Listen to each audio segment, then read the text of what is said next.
दिखाई देते हैं। और इसीलिए आप देखेंगे, मैं महाराज श्री के ही भाव अभी आप सबके बीच में थोड़ा सा रखूं, तत्पश्चात मैं अपनी बातें रखने का प्रयास करूंगा।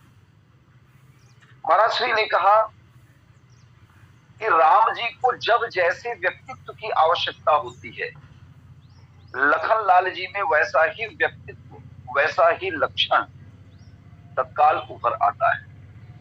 और इसीलिए लखन लाल जी लक्षण धाम है। जैसे उन्होंने कुछ बातें रखी हैं, मैं आप सबके बीच में रखूं। जब विश्वामित्र जी के द्वारा महाराज दशरथ से राम और लक्ष्मण की याचना की गई, तो उद्देश्य तो सबके सामने था कि निश्चर वध में हो सनातन, निशाचरों का वध हो जाए और मैं सनात हो जाऊं। ये विश्वामित्र जी के भाव थे। प्रश्न ये आता है मन में कि ये अभी सुकुमार बालक हैं राम और लक्ष्मण, रण मध्य के उतरने योग्य नहीं, क्योंकि अभी तक इन्होंने कोई रण नहीं लड़ा। अगर ये कह दिया जाए कि केवल मारीच है, सुबाहु है या ताड़का है, तो ये दोनों बालक जो है उनसे लड़ लेंगे। लेकिन हम आप सब जानते हैं कि जो मारीच और सुबाहु है, ये केवल दो व्यक्ति नहीं है। इसके पास इतनी भारी विशाल राक्षसों की वाहिनी है, जिससे टकराव पाना उस समय आर्यावर्त के जितने भी बड़े बड़े राजा थे उनके बस की बात नहीं थी। और ऐसे में केवल राम और लक्ष्मण को मांगना ये कहां तक न्यायोचित लगता है। लेकिन इससे एक संकेत तो जरूर मिलता है कि जो चरित्र लक्ष्मण जी का वशिष्ठ जी ने नहीं पहचाना, विश्वामित्र जी ने जरूर पहचान लिया। वशिष्ठ जी ने राम जी को तो पहचान लिया भली भांति कि राम अनंत हैं, लेकिन लक्ष्मण जी अनंत हैं, इसकी पहचान विश्वामित्र जी महाराज ने की। और इसीलिए आप देखेंगे कि निशाचरों के वध के लिए केवल राम और लक्ष्मण को मांगा गया। उसके साथ कोई राजा जी की कोई सेना की डिमांड नहीं की गई, मांग नहीं की गई। नहीं तो इतने बड़े विशाल राक्षसों की सेना के समक्ष केवल राम और लक्ष्मण को भेजना अच्छा नहीं दिखता है। और महाराज दशरथ ने भी कोई प्रश्न नहीं किया। उन्होंने कहा कि जब विश्वामित्र जी दोनों की याचना कर रहे हैं तो दोनों को दे दिया जाए। और तब हमारे महाराज श्री कहते हैं कि वास्तव में जितने सेना के जो कार्य हैं, सेना के जो लक्षण हैं, वो अकेले लक्ष्मण जी में दिखते हैं। कैसे? उन्होंने कुछ बातें रखी, मैं आपके बीच में रखी। जब विश्वामित्र जी के यज्ञ की रक्षा के लिए उनके आश्रम में राम और लक्ष्मण जाकर विश्वामित्र जी से कहे, निर्भय यज्ञ कर हो जाए महाराज, अब आप निर्भय होकर यज्ञ करें, जो आएगा हम उसे देख लेंगे। और तब महाराज विश्वामित्र जी ने यज्ञ प्रारंभ किया।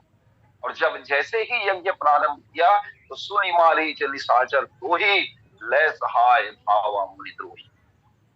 अपने पूरे पूरे सेनाओं के साथ मारीच और सुबाहु जो है विश्वामित्र के यज्ञ पर धावा बोल दिया। और आप देखेंगे कि जो कार्य पूरे सेनाओं का होता है वो अकेले लक्ष्मण जी करते हैं। राम जी तो मारीच और सुबाहु में ही उलझे रह गए। जितने देर तक भगवान राम ने 1.5 व्यक्तियों का वध किया, 1.5 इसलिए कह रहा हूं क्योंकि उन्होंने सुबाहु को तो पावक सर से मार दिया और मारीच को बिना फर के, बिना नोक के बाण से बाहर फेंक दिया, इसलिए 1.5। उतने देर में लखन लाल जी महाराज ने पूरा कटक साफ कर दिया, पूरा आसुरी सेना को समाप्त कर दिया। गोस्वामी जी महाराज लिखते हैं कि बिनु पर बाण राम ते ही मारा, सत जो जन गा सागर पारा। मारीच को उन्होंने बिना फर के ही बाण मारकर 100 योजन समुद्र के उस पार फेंक दिया। और पावक सर सुबाहु पुनि मारा, एक अग्नि बाण का प्रयोग करके भगवान राम ने सुबाहु को मारा, और इतने में अनुज निशाचर कटु संहार। इसलिए पूरे जो जितने भी सेनाओं के कार्य है, जितने सेना चतुरंगिनी सेना के कार्य है, अकेले लक्ष्मण लाल जी, लखन लाल जी महाराज उसको निपटा देते। तो है कि नहीं उसमें पूरे लक्षण। इतना ही नहीं, एक और बात कहूं आपके बीच में, राम और लक्ष्मण इतने सुकुमार हैं कि वो वन की यात्रा नहीं किए हैं अभी तक। और राम लक्ष्मण को जब विश्वामित्र जी महाराज मांगने आए तो क्या ये अच्छा नहीं होता कि उनको रथ में भेज देते, क्योंकि ये कंटका किरण जो मार्ग है वन के, इनमें राम और लक्ष्मण जी को चलने की आदत नहीं है, तो क्या रथ में बैठा के नहीं भेजते। यूं तो श्री महाराज से बहुत बढ़िया बात कहते हैं कि यूं तो दिखता है कि वे पैदल चल रहे हैं मुनिवर के साथ में, लेकिन जिस धर्म रथ की चर्चा रामचरितमानस में की गई है वो धर्म रथ के रूप में लखन लाल जी के अंदर सारे लक्षण विद्यमान है, ये महाराज श्री के कहना है। और वास्तव सही बात ये लगता है कि जितने भी धर्मरथ के लक्षण हमको धर्मरथ प्रसंग में बताया गया है, लखन लाल जी में सारे लक्षण मौजूद है।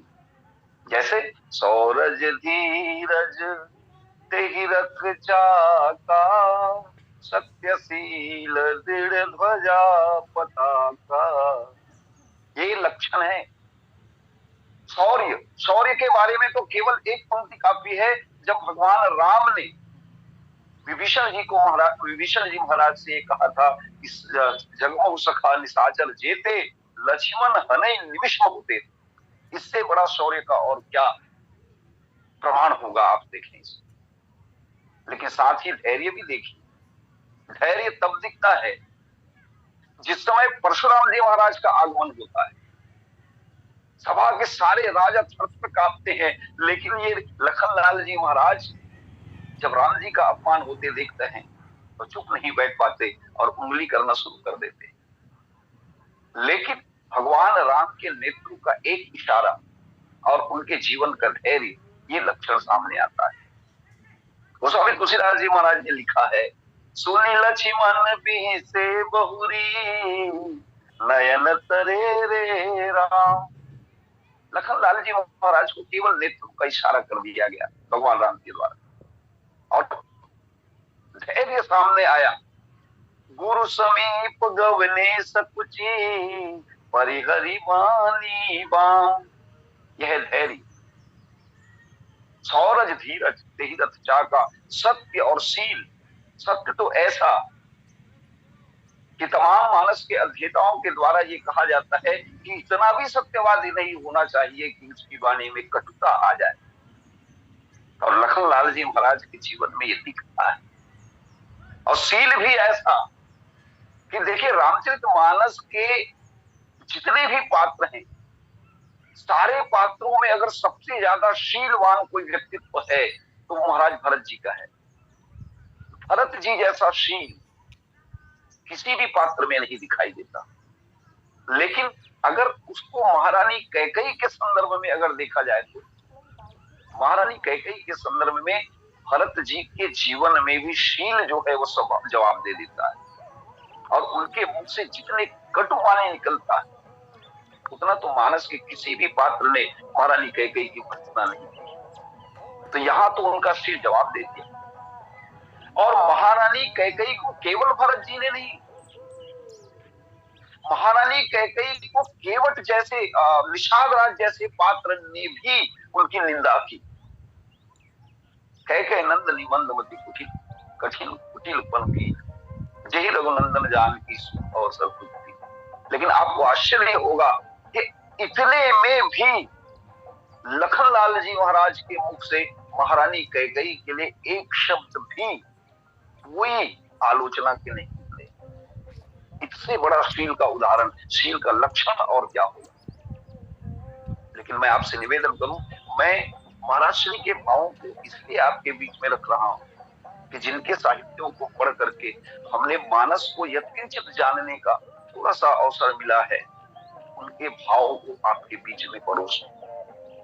लेकिन इससे इतर मैं आपसे निवेदन करूं, एक विहंगम दृष्टि क्योंकि राम अनंत अनंत गुण अमित कथा विस्तार। भगवान राम जैसे अनंत हैं वैसे ही उनकी कथाएं भी अनंत हैं। आप देखिएगा, मैं जिन बातों को आपके बीच में रखने जा रहा हूं ये राम प्रिय से जुड़ा हुआ है। कैसे? लक्षण धाम राम प्रिय, किस लक्षण की चर्चा की जा रही है? यूं तो सबके अलग अलग लक्षण होते हैं, लेकिन राम जी को जो प्रिय है ऐसे लक्षण किसमें विद्यमान है? ये महत्वपूर्ण प्रश्न है। राम जी को तो हम सब प्रेम करते हैं, लेकिन महत्व इस बात का नहीं है कि सारे जगत के सारे जीव जो हैं राम जी को प्रेम करते हैं। महत्व इस बात का है कि राम जी किसे प्रिय है या राम जी को कौन प्रिय है। तो जिन बातों की चर्चा रामचरितमानस में उनकी प्रियता के संबंध में की गई है उनको 4-5 प्रकारों में अलग अलग डिवाइड किया गया है, बांटा गया है। सबसे पहले प्रिय, उसके बाद अति प्रिय, उसके बाद में अतिशय प्रिय, उसके बाद में भी और आगे चलकर कहा गया प्राण प्रिय। तो इन सारी बातों का लक्षण जिसमें विद्यमान हो वही लक्षण धाम हो सकता है। और इसीलिए रामचरितमानस में लखनलाल जी को लक्षण धाम कहा गया है। आइए मैं एक एक करके आप सबके बीच में इन बातों का विस्तार से चर्चा करूं। भगवान राम जिसे प्रिय कहते हैं उनका व्यक्तित्व कैसा होना चाहिए? राम जी को जो प्रिय है भगवान राम स्वयं अपने मुंह से कागभूषण जी के प्रकरण में उत्तरकांड में इस बात का खुलासा करते हैं। भगवान राम ने कहा, मोहि भगत प्रिय संतत। भगवान राम ने कहा कि मुझे भक्त जो है सतत प्रिय है। मोहि भगत प्रिय संतत अस विचारी सुनु काग। एक आगे सुन लीजिए, मुझे भक्त जो है सतत प्रिय है। लेकिन कैसे भक्त? तो बोले काय वचन मन मम पद करे सु अचल अनुराग। ये है भगवान राम जी जिनको प्रिय कहते हैं उनके लक्षण। वो भक्त होना चाहिए और मन वचन और कर्म से भगवान राम के प्रति समर्पित होना चाहिए। क्या लक्ष्मण जी के जीवन में ये लक्षण विद्यमान है? मैं निवेदन करूं, भक्त के जीवन में जितने भी लक्षण होने चाहिए लखनलाल के जीवन में वो लक्षण दिखते हैं। वनगमन के समय जिस प्रसंग की चर्चा गोस्वामी तुलसीदास जी महाराज ने विस्तृत हम सबके बीच में की है, मैं आपसे निवेदन करूं। देखिए, भक्त के जीवन में भगवान के अलावा और कोई नहीं होता। कहने का आशय ये है, यूं तो उसके जीवन में परिवार के प्रत्येक सदस्य का महत्व होता है, लेकिन भगवान जिस रूप में होते हैं, जैसे हम आरती करते हैं तो कहते हैं माता पिता तुम मेरे, वही माता है, वही पिता है, वही गुरु है, वही सखा है, सब कुछ है भगवान। और लखनलाल जी ने कहा क्या, गुरु पितुमा तू न जानऊ काऊ। मैं न गुरु को जानता हूं, न माता को जानता हूं, न पिता को जानता। क्या लखनलाल जी उनको नहीं जानते? लेकिन जिन बातों का वे दावा करते हैं उनके जीवन में अक्षरशः वो बातें लिखती हैं। गुरु पितुमात न जानऊ काऊ, कहूं स्वभाव नाथ पतियाऊ, मोरे समय एक तुम स्वामी, दीन बंधु उर अंतर जान। ये लक्षण तो लखनलाल जी के जीवन में पग पग पर दिखाई देता है। उन्होंने कहा कि धर्म नीति उपदेशी ताई कीरति भूति सुगत किए जाए। लेकिन महाराज, मन क्रम वचन चरण रत हो,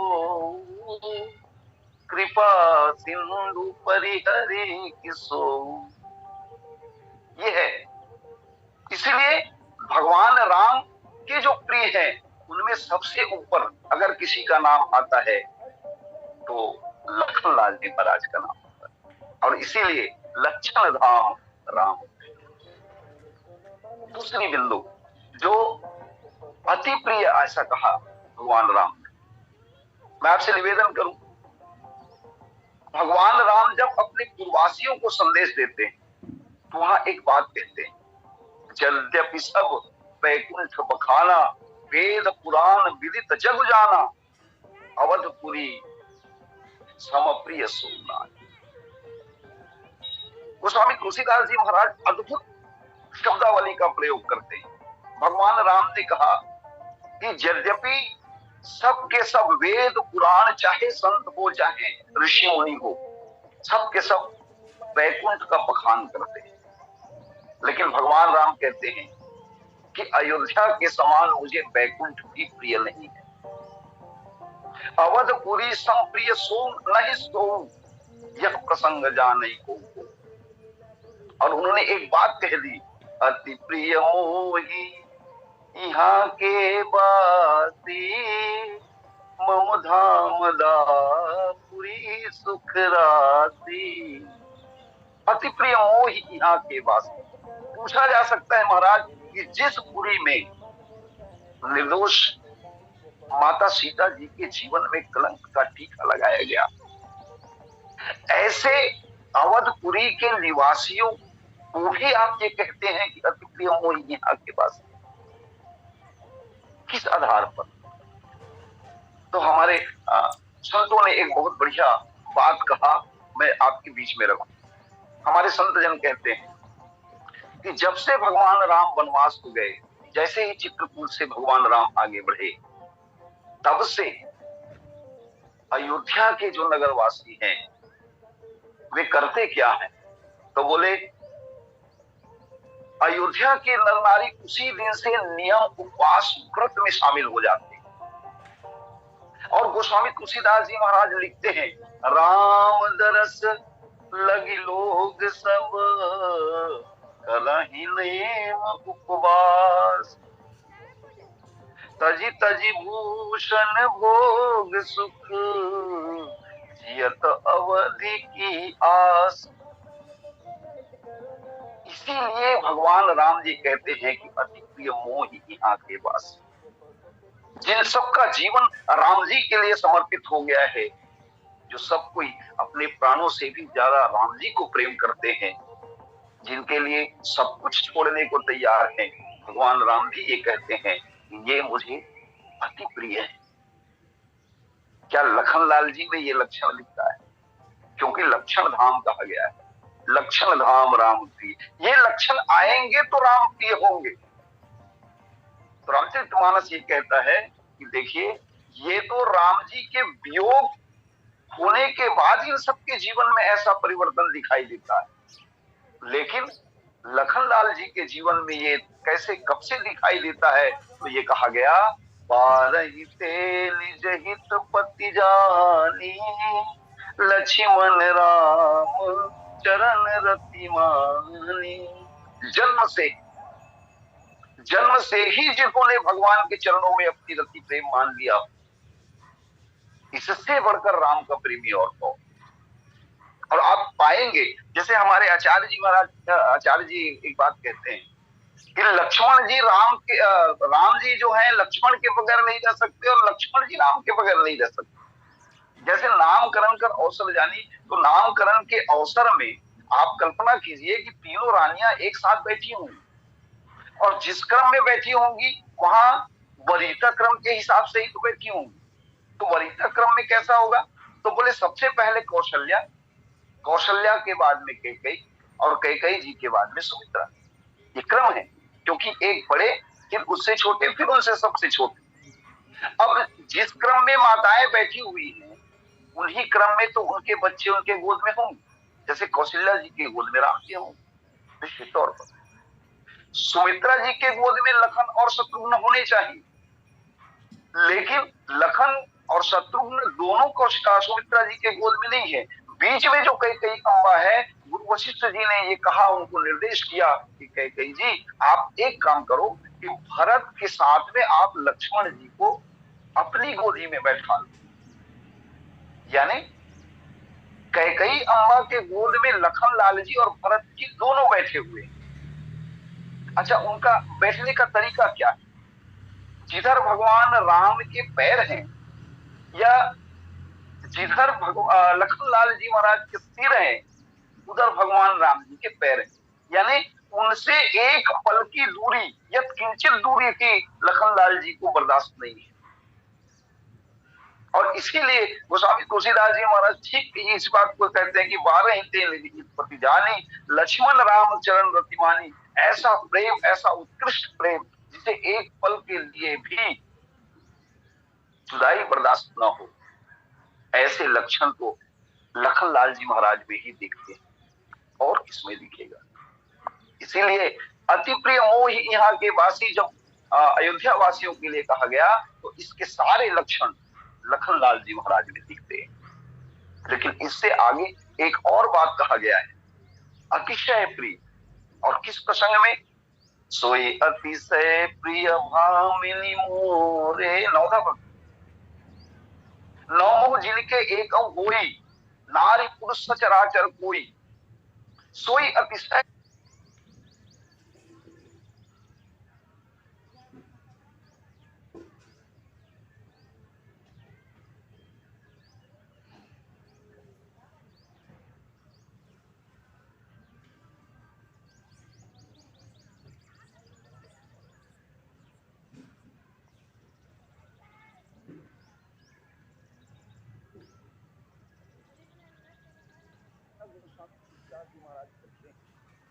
लखनलाल जी के जीवन में एक भी बात नौधा भक्ति का दिखाई नहीं देता है। जैसे प्रथम भगति संतन कर संगा, क्या लखनलाल जी के जीवन में संतों का संग है?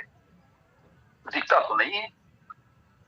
दूसरी रति मम कथा प्रसंगा, लखनलाल जी भगवान राम के कथा प्रसंग को सुनने कहा जाते हैं? नहीं जाते हैं। दूसरी रति मम कथा, ये दिखता तो नहीं है।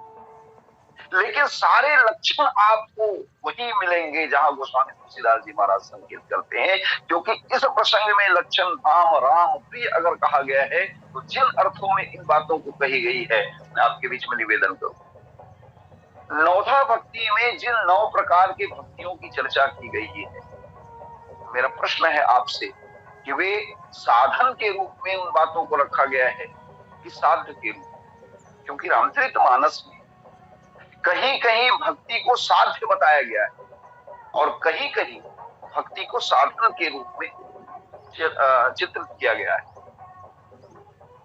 अगर मैं आपसे ये कहूं कि नौधा भक्ति के प्रसंग में भगवान राम के द्वारा जो 9 भक्तियों की चर्चा शबरी जी के समक्ष की गई है, ये साधन है, साध्य नहीं।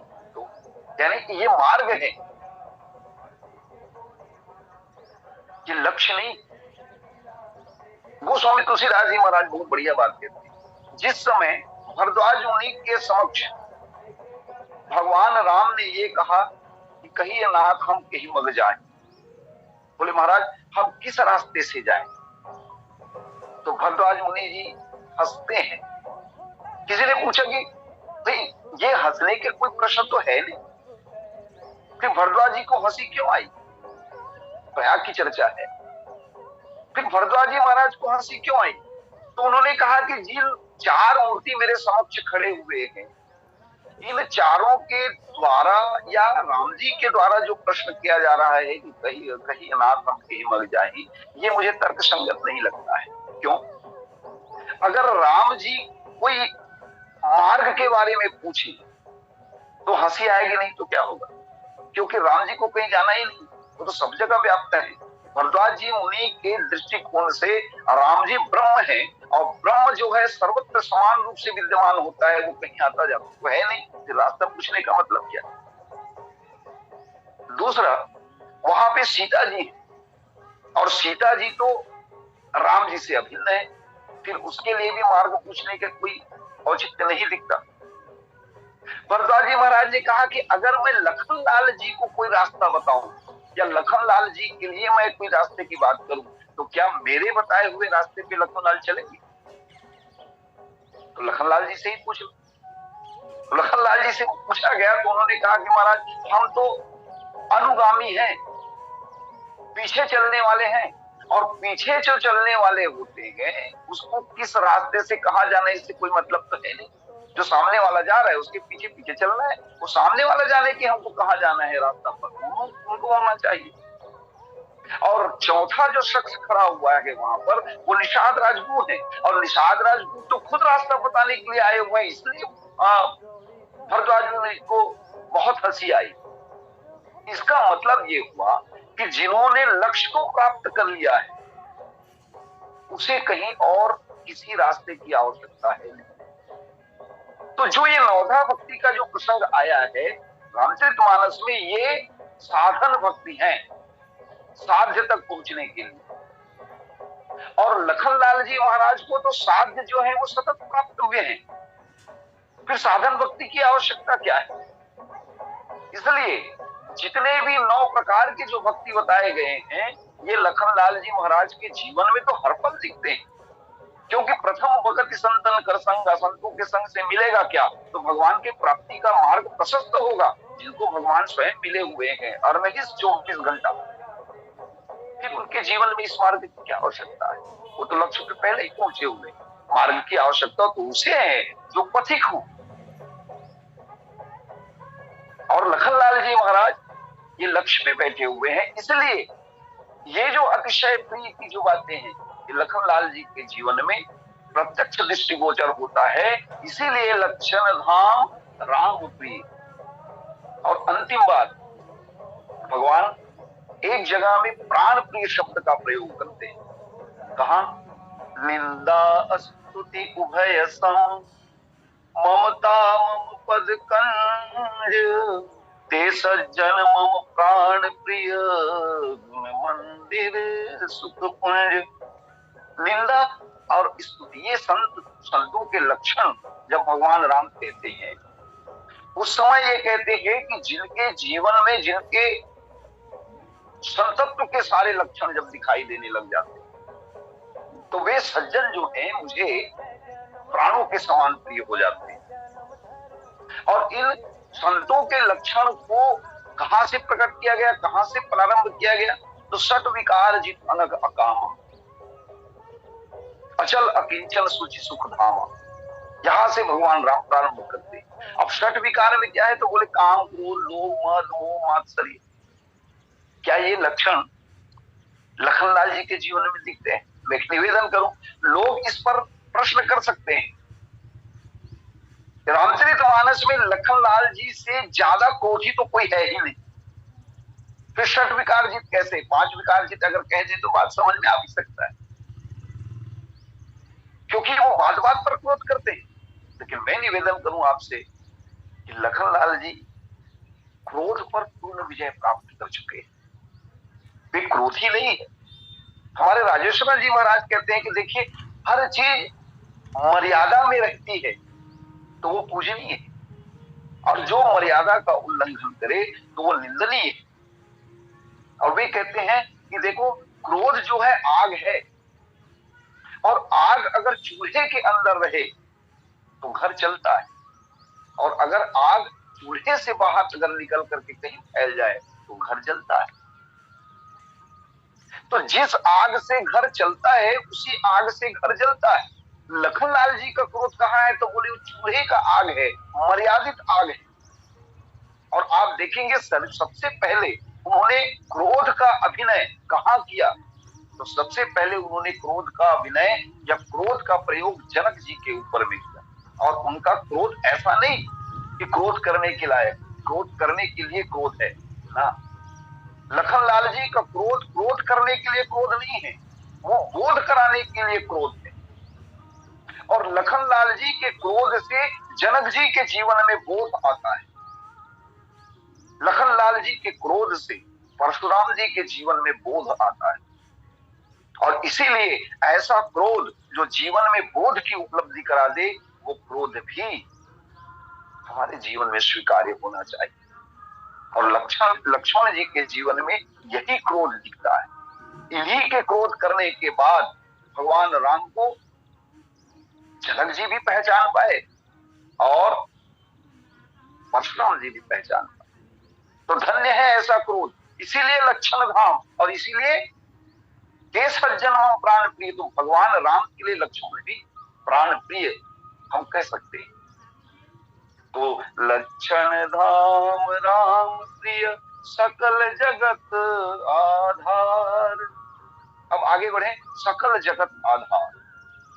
देखिए नामकरण का जो क्रम है वो थोड़ा आश्चर्यचकित करता है।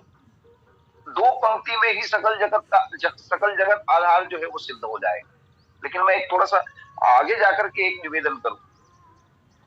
सबसे पहले राम जी का नामकरण हुआ, ये बात समझ में आता है कि बड़े हैं, नामकरण बड़े का ही पहले होना चाहिए। दूसरी बात, क्रमवरीयता के हिसाब से भरत जी का दूसरे नंबर में, ये भी सही है, लेकिन तीसरे नंबर में लखनलाल जी का होना चाहिए, लेकिन ऐसा नहीं हुआ।